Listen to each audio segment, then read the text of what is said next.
মনিকা ঘুরদের হত্যা রহস্যের কিনারার পর গোয়া পুলিশের হাতে চাঞ্চল্যকর তথ্য। প্রতিহিংসা চরিতার্থ করতেই ধর্ষণের পর মুখে বালিশ চাপা দিয়ে শ্বাসরোধ করে খুন করা হয় ওই সুগন্ধি বিশেষজ্ঞকে।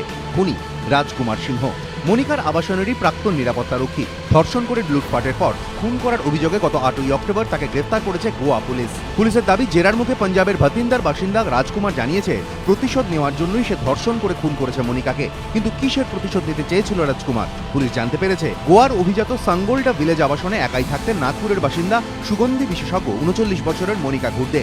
সেই আবাসনে নিরাপত্তা রক্ষী ছিল পাঞ্জাবের ভাতিন্দার বাসিন্দা 21 বছরের রাজকুমার। নিরাপত্তা রক্ষীর কাজ করার পাশাপাশি সে মনিকার গাড়িও পরিষ্কার করত। সেই কাজ করতে করতেই মনিকার প্রতি অনুরক্ত হয়ে পড়ে। কিন্তু চুরির অভিযোগে চাকরি যায় রাজকুমারের। অভিযোগকারীদের মধ্যে ছিলেন মনিকাও, কারণ তার একটি ছাতা পাওয়া যায় রাজকুমারের ঘরে। পুলিশ জানিয়েছে, ধৃত স্বীকার করেছে চাকরি যাওয়ার পরই প্রেম বদলে যায় প্রতিশোধের আগুনে। রোজকার মতো গত 6ই অক্টোবর সকালে কাজে আসেন মনিকার পরিচারিকা। দীর্ঘক্ষণ ডাকাডাকি করেও সাড়া না পেয়ে আবাসনের বাসিন্দাদের জানান তিনি। খবর দেওয়া হয় পুলিশে। পুলিশ এসে আবাসনের ঘর থেকে উদ্ধার করে মনিকার নগ্ন দেহ। খাটের ওপর পড়েছিল দেহ, 2 হাত বাঁধা ছিল খাটের সঙ্গে। কিন্তু ঘর থেকে কোনো কিছু খোয়া না যাওয়ায় পুলিশের সন্দেহ হয় ঘটনার পেছনে পরিচিত কেউ। কিন্তু কে সে? তদন্ত শুরু করে পুলিশ। মনিকার এটিএম কার্ড ব্যবহার করে ব্যাঙ্গালোরে টাকা তুলতে গিয়ে জালে পড়ে যায় রাজকুমার। মঙ্গলবার ধৃতকে 6 দিনের পুলিশ হেফাজতের নির্দেশ দিয়েছে আদালত। এবিপি আনন্দ।